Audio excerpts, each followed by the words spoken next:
Magandang araw mga katagay, RP Gaming here para sa ating Ragnarok Origin Global content. Sa video na to ay sasabak nga natin sa PvP itong ating Bowling Bash type na knight. Pero bago ang lahat, intro muna! Let's go, yo. I'm like an addict, do I gotta have it. I ain't even playing, got a really bad habit. If it moves, gotta grab it, fuse like a magnet. Lose, won't have it till I'm doomed in a casket. I ain't playing, got a weird.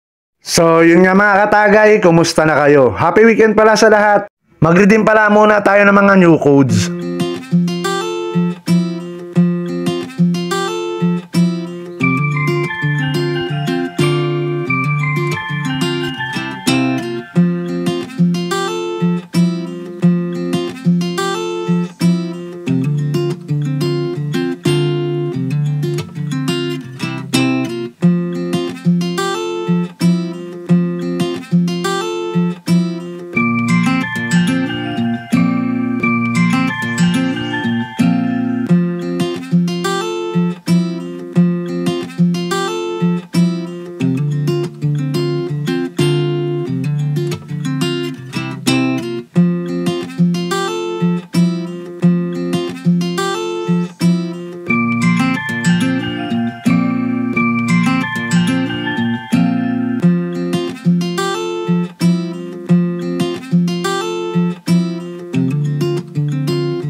Pwede na rin pala tayo mag-Moonlit Arena mga katagay.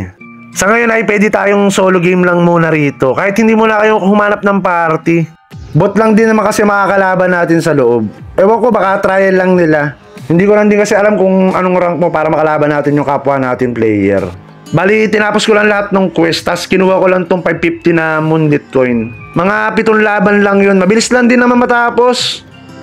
So, dako naman tayo mga katagay dito sa aking Bowling Bash build na knight. Sinabak nga natin siya dito sa PvP para matest damage natin siya. Naka-beat type tayo, tapos naka-Goibness armor set tayo, tapos naka-tirping yung weapon natin.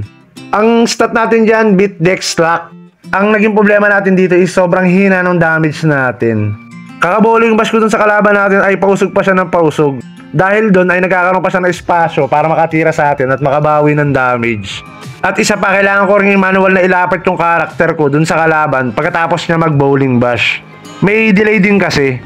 Hindi ko gustuhan yung resulta kaya nag-pure STR naman tayo. Nag-pure damage tayo at ito nga ang nangyari.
So yun nga mga katagay, kita nyo naman nagkaroon siya ng damage.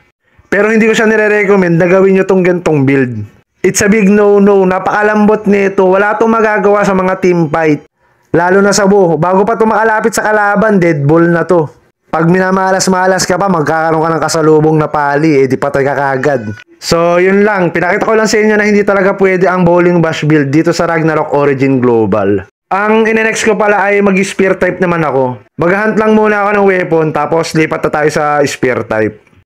Shoutout pala sa isa sa mga lodi natin na si Slurpee na laging pumapasok sa room ko kapag nagyayaya ako ng 1v1. So hanggang dito na lang mga katagay. Hanggang sa muli. Happy leveling! Salamat!